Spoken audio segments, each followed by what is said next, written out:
Well, hello everybody, and welcome to a very laggy Infdev world. World's been lagging a bit more lately, which is a bit of a shame, but I guess these things are to be expected. It's over, well, the file size is over 3 megabytes now. I have explored a bit further, and I have done a bit of work inside the base. So let's go and have a look at that. First of all, as you can see, voila, we've got lava at the bottom of our pit there. It took me quite a long time to get it. I actually went caving. There's a really cool flat area just that way. I'll go and show it off this episode hopefully. But I had to go all the way over there, and I only had, well, this many buckets. This many empty buckets. I decided to keep my water bucket as a water bucket just in case things went wrong and I had to extinguish myself. Things nearly did go wrong at one point, and I will show you that right now because if I haven't deleted the footage, I did record myself going caving. So let's roll the clips and you can see what I got up to.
Okay, so that was my caving expedition. I got quite a lot of iron, which was good. The sad thing is, I have basically used it all. I've only got 10 left. I used it all on buckets and pickaxes. You'll see why I used it on pickaxes in a bit. We did get a lot of coal though, and I managed to fill all the furnaces with coal, and currently we're just smelting up some sand to get some glass. And yeah, apart from that, well, I've used everything really. That's the crux of it. All for good cause though. The most important thing was we did find lava pools at, well, I don't know what Y level it is because coordinates don't exist yet, or at least the ability to see your coordinates don't exist yet. And we did manage to fill up the lava pool, which is good. The obvious downside is if I accidentally pour water in this room, or like even if I pour it here, it's still going to flow and it's going to obsidianize the lava, which hopefully that doesn't happen. But if it does, well, I guess we'll get free obsidian. If you go up ahead here, we are now in an open room. This took me a long time to dig. I actually watched The Incredibles movie, which is my favourite movie, might I add, and I managed to dig this all out. What is going here, I hear you ask? Well, we're going to put a tree farm here, and I want to kind of do some sort of an automatic collection system of saplings. Now, I'm not sure if it'll work, but we can experiment. Obviously, redstone does not exist at this time, but we can still automate things using water, I reckon. So we're going to try and get away with that. I actually wanted to do a test with half slabs. Right, so let's check this out. I want to see if you can place double slabs under a block like that. So let's see. Yeah, no, you can't. I thought that was the case. So yeah, I'm going to have to, like, if I want to put some underneath, I need to take out all of these slabs and then place more on top after placing the block at the bottom. I don't think we'll do that, though. I was doing that merely as a test. But what we're going to do is we're just going to place a block in the middle, and I don't know, it's going to be kind of awkward, but I'm hoping we can do it. Basically, let's take this patch for an example. We're going to have a tree growing in the middle, and then this is very pointless, I acknowledge that, but it's merely just for the retro feel. That's the only reason I'm doing it. If we dig away this layer of stone, in fact, let's dig away 2 layers of stone, just for good measure. So here we have 2 layers of stone dug away, and I think we'll put the water just below it, and then this is going to run into a channel here. Now, we'll work on this a bit more, but it is currently daytime, and obviously beds don't exist, so we need to make the most of this opportunity to go out and explore a bit. So I'm just going to show you where I went caving, and I see our sand is done, which is excellent. But yeah, we're just going to go out, have a wander around. I've not explored too much of this area. I kind of want to prevent there being huge borders, huge defined borders when the terrain generation is changed. But I mean, whatever. We'll just see. We can't obviously plan too much ahead. Apologies if you're getting these lag spikes, because I am. I'm not entirely sure what it is, but it could just be the lack of optimization in Infdev. So I just kind of wandered over here. I didn't really... Well, I was looking for a cave, obviously. And if we go up this hill, I climbed this mountain actually. It was pretty nice views from the top. Yeah, up here. Look at this. So our base is just over there. Look at that. It's actually... It's so spectacular. There's a giant hill over there. I think we climbed, what, that hill? Or we climbed one of those hills. Our base is just down there, and then we've got these flat grasslands. There's more sand around. But yeah, it's really, really epic. I think this has to be one of my favourite worlds I've ever generated. Even though it's Infdev generation, I get that, but it's just so unique. You know, you wouldn't normally get this, I feel, in Minecraft, but well, certainly these days there's the biomes and everything. The ground would be a lot flatter, but I really like this. So obviously you could probably do this with custom world generation, the 1.8 feature, which is obviously in all updates that are beyond 1.8, 1.9, all the way to 1.12. You can do the custom generation terrain. I'm sure you could come up with some sort of thing that generates worlds like this. But anyway, we're just going to head down here. This is the cave that I was looking in. Obviously we've got the plains area. I've not been there yet, so I think we'll just leave that alone until maybe later. And I'm just going to wander a bit more. See, there's a cave there actually. Just going to have a quick look in it. We are lacking iron. Oh, I've already been in here. Whoops. Yeah, I've already been in most of these, so we're gonna have to find another one because I do need iron, not desperately, but well, actually no, I do desperately need it. I've only got 10 left. I'm actually really tempted. I want to... Where's the sun? Kind of want to climb another hill. The sun's up there. It's at the high point. Oh dear. So what I'm going to do is I think we'll head in this direction instead. And we're going to just climb up the hill, get an idea of the lie of the land. I think that would be good. And we might venture beyond, who knows. There's bit of an opening there. Yeah, one of my viewers, Z-Miker, he certainly pointed out the uniqueness in having those dark areas, like very defined dark areas under mountains. Like you wouldn't get that nowadays. Like you do get dark areas under mountains with lighting glitches and that, but you definitely don't get them as defined as that. So that was that's certainly an eye opener. I think we chose the wrong hill to climb. Maybe if we climb up there, that might be a bit easier. But yeah, dark areas like that, because they're not just shallow caves or whatever, but there is space there for mobs to spawn. There is a lot of dark area. Let's have a look at this then. It still looks relatively nice actually, which is good to see. There's our glen down there, and if we go up here, there's more caves. We're getting above the cloud limit. Of course, the world height limit itself is different. It's not 200 whatever it is now, 56. It is it's only 128, I think. We've actually ventured a lot further than I thought we would, but it's worth it for this view. Check it out. So there's a big forest down there. There is, it looks like flat area there, and the hills just kind of weave their way around there, which is epic. Yeah, and I'm really liking this world. It's kind of like it's kind of like Amplified, I guess. Not exactly like it, but it certainly resembles it in some ways. One of these episodes we'll just spend time wandering around and exploring a bit. I'm not too bothered if we load a lot of land, but hopefully things will become more optimised as we go forward with the updates. Anyway, back to what we were doing. We were trying to work on our tree farm. I think what we'll do, let's get that. Oh yeah, I know what I was going to do. Signs. We need to make signs, I reckon. I'm not sure what sort of properties signs have. In fact, I'm pretty sure you can't make multiple. Yeah, you definitely can't make multiple signs. You only get one, and they don't stack either. So yeah, signs were a bit of a pain back in the day. But yeah, I'm going to need to craft a lot of signs, and we need these signs to hold the water back. Okay, so we've got our water stream sorted. What I'm hoping now is we can just place signs here.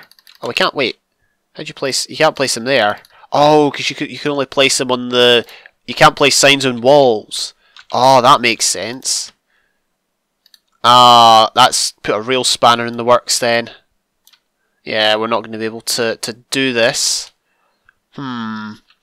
Unless we come up with a different idea. See, I was hoping to place signs, stop the water, and then have the saplings flow into the dip there, but we're going to have to come up with something different.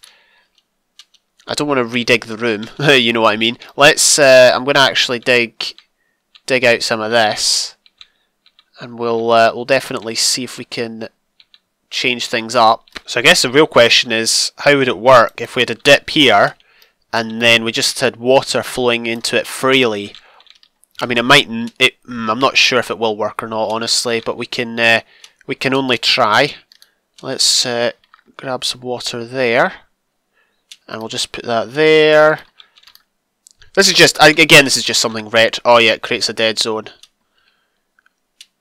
Well, I mean, at least items flow to that end. Like, look, items will, unless I pick it up, yeah. If we throw that over there, items will flow, but they don't go any further. What else can we use? Doors, rail tracks. If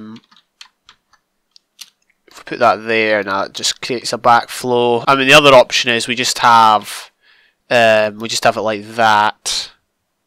Have a sign there, and we just have the sapling. Oh wait, that doesn't even work. What? Wait, the signs obviously don't hold water back. And oh wait, signs have a hitbox. Oh, I did not remember that. I wonder if that can't have been an alpha thing. I don't think I had to square with that too much in alpha. Yeah, so signs actually have a hitbox, and they're obviously a lot bigger than what I'm used to. Interesting.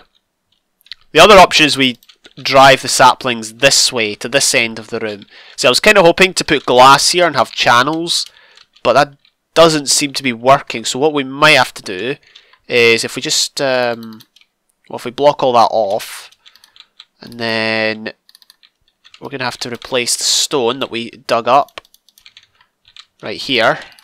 Okay, so we've got that in place, and then we can just steal from this water area over here, and we'll place in source blocks on the other side, the long ways, and we'll see how that works. My hope is, well, this is going to run what, 8 blocks, so it's going to run that way a bit more. So I think what we'll do is we'll go and get more pickaxes and we'll dig out more of the area under the trees. Unfortunately, this is our last 10 iron, so it's not looking good, is it? I should also add, before I forget, that I did take out the half slabs from this room because I didn't like them. However, I also just left the floor at a lower level because I thought that looked better, made the room a bit more interesting if there was like stairs at each end, or not stairs but half slabs and that. There was also a lot of mobs spawning in this room. I thought it was a spawner because they were all skeletons, but I mean it was just a bit strange. But there's none spawning now. I guess it's, well, it's better. There's better light in here than there was back then. But yeah, there's very few mobs, and yet just for some reason, as I was digging out this room, there was tons. Oh look, we've got some iron here. Yeah, we really need to start like a mine shaft or something to find caves and minerals, because I'm running out a lot. So before I do too much, let's actually get rid of this dirt wall. And we'll just let the water flow freely. Hopefully water mechanics aren't daft and it doesn't flow like miles. No, it does flow just to 8 blocks. I think 1, 2, 3, 4, 5, 6, 7, 8. Yeah, 8 blocks, as usual, as in contemporary versions. And then we'll just have it go down one and then along. I think that's the best option, to be honest with you. And then that'll flow what, another, so that's 7 blocks, then it'll flow another 7. And then we'll come to an area where it will just stop, and then there'll be a 2-drop trench, and then there'll be a water flowing into the centre here, and we'll have a way to access the place saplings come out. I'm not sure how we'll do that, to be honest with you. But the plan's there, the plan's in place. We'll see if we can pull it off. I also want to do maybe skylights. I think that might be quite cool. Or lava lights, pot lights of lava. Lava's less desirable just because it's difficult to get, but, well, it's not difficult to get, it's just tedious to bring it over here, but we might do that. So what I've decided to do is we're still going to put glass down in the areas next to the, yeah, just here, in these areas, because I think that would look half decent. Again, there's very, very few blocks we can use, so anything for a bit of variety is much appreciated. I'll just put our glass here, because I think that would look pretty cool. And I was thinking, what's the point in having these borders? But I guess what they're really here to do is just define the extent of the tree and provide a bit of a walkway so it's easier to get from tree to tree. So yeah, that's really the idea behind that. And yeah, it might cause problems if like we get saplings falling onto the walkway, but I think most of them should fall within the ring. Some will probably fall in the place the tree's supposed to grow, but as long as the majority of them go into the channels, I think we'll be okay. Yeah, I think that looks okay. Could be worse, could be worse. I don't know how it could be worse, but I'm sure it could be worse. We're almost there. It's taking quite a while. Let's just do that, and then this is the next drop. It's a sad, sad day, having to downgrade from iron to stone. But, yeah, sometimes it has to be done. So I don't want this episode to run on too long. I don't want to do too much. But what we are going to do is try and get a tree to grow. Obviously, no bone meal, so we'll have to rely on the game tech to do it for us. I'm going to place light here. The reason I'm placing the torch at the back is because it won't be seen as you come in the room, and I think that would make it look better. That's just my my opinion. I really don't know if that's true or not, but okay, yeah, you can still kind of see it. But yeah, we'll do that. Hopefully one tree will grow. I'm going to finish up digging here, and then we'll see if we can chop down a tree and get the system to actually work. Uh-oh. Let's just hide here. Uh-oh, hi. Yeah, I saw that guy coming. They don't hold their bows. There we go. Unfortunately, we lost our leggings, but that's kind of why we have spare ones. Yeah, I see another skeleton spawning in here. But yeah, that happened a lot when I was digging out the room above. Okay, so I've got the channel in place, or the area where there's going to be a channel, a secondary channel.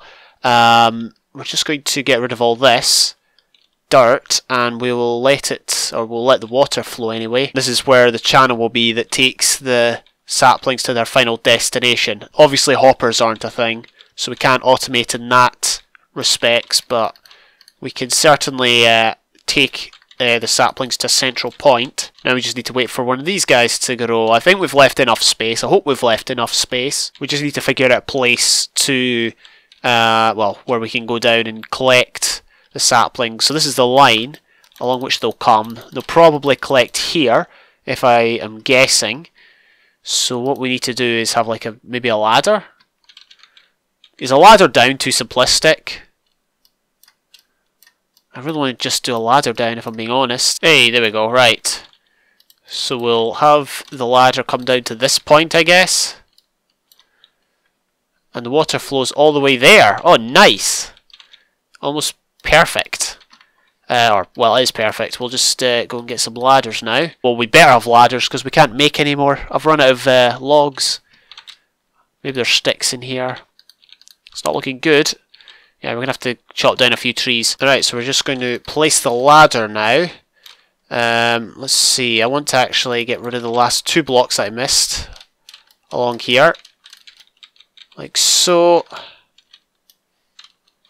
And then we'll just put the... Oh, it's going to be difficult to place this. Yep, right there. Oh yeah, we can just do that. We don't even need to use the ladders to their full potential. We can just place... Well, we can just miss a block. Oh, in fact, you know what? We don't even have to have a ladder at the bottom here, because... I'm pretty sure we could grab it when it's up there. Yeah. Ah, good stuff. Okay, we finally have a tree. Not a very big one, but I mean, that's okay. Let's get the axe on the bar. And this is how we're going to do it, I guess. Just, we're going to have to dig it like this.